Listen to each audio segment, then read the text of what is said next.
Hey guys, Thad here with Iowa Budget RC, and this morning I've got the USA 1 on the bench. I finally got the parts to fix it. I think I have everything. Looks like I'm going to have to find a ball stud for the steering. Where's it at? Right here, because I think that's what initially happened, was maybe the ball stud came out and then it messed up the steering, and then I went into the culvert. I think that's actually what happened here.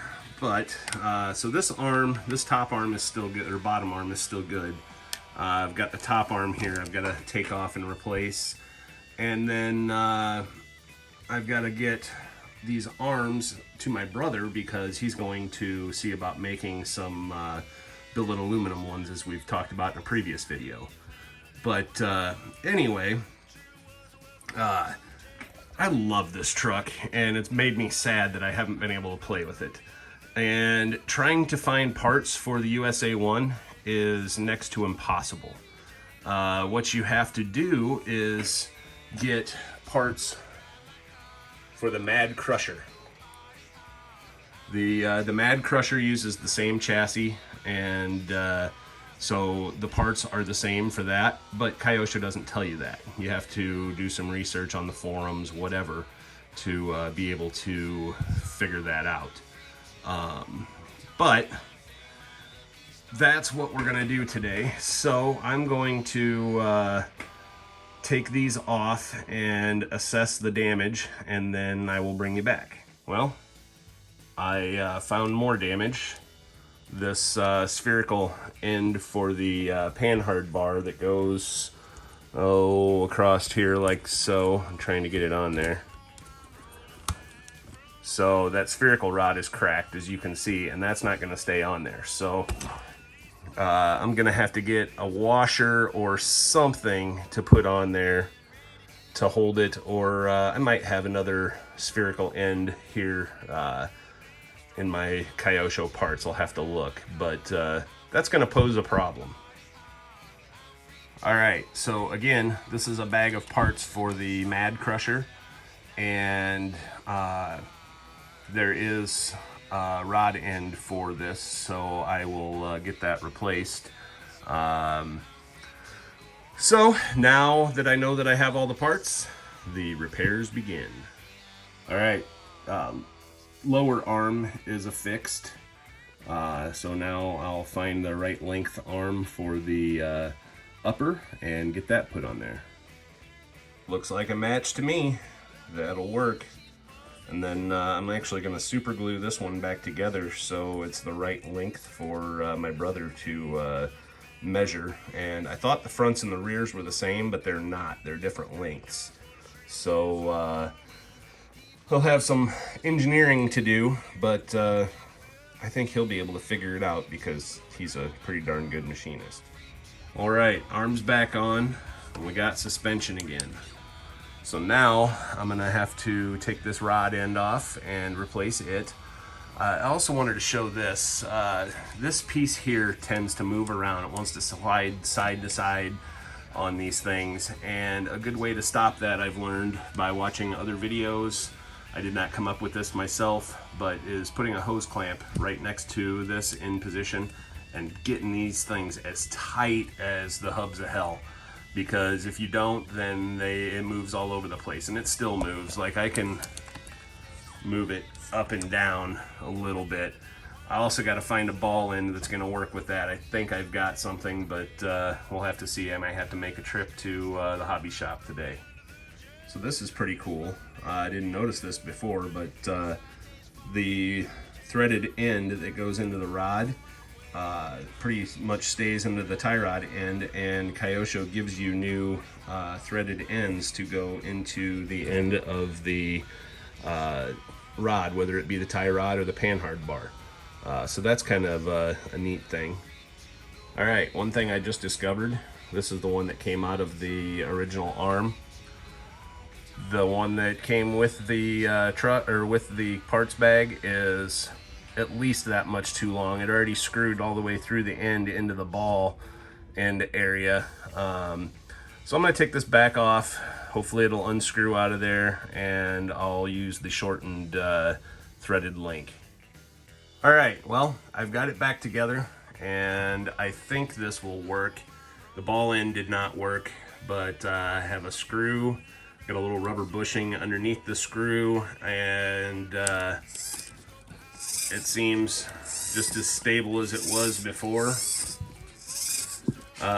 This is just a bad design by Kyosho, I think. I really don't like how this is set up because it just flops around and it's not very strong. But I think that will work, so we're gonna try it today. All right, quick redesign with a self-tapper that I know goes all the way through, because I don't think that threaded screw went all the way through. Now it's sticking up a little bit, but I think it'll still be all right. I may trim the end of that off, I don't know. But I think that'll work, and we're back in business for steering.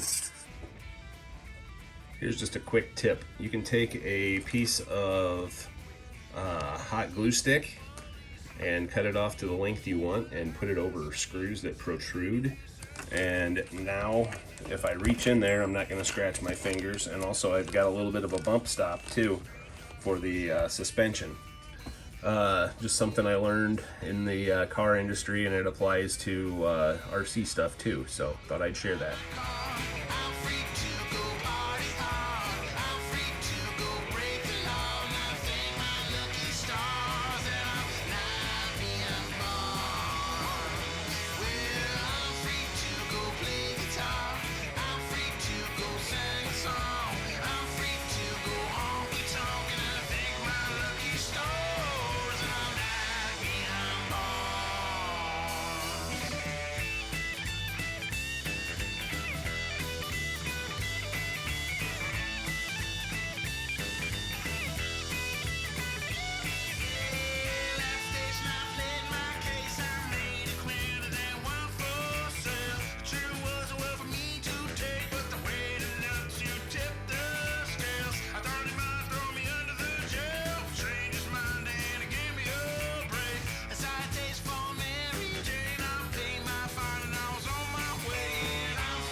All right, now Grayson's on it.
right, well, I'd call it fixed, and so I'm gonna end the video here. Maybe tomorrow we'll have a Sunday Fun Day video released from today's shenanigans. We'll probably go up to Grayson's school with the crawler and the USA 1 and Bigfoot and who knows what else. But anyway, thanks for watching, guys. I'm Thad for Iowa Budget RC. You guys have a great day, and happy Memorial Day to everybody.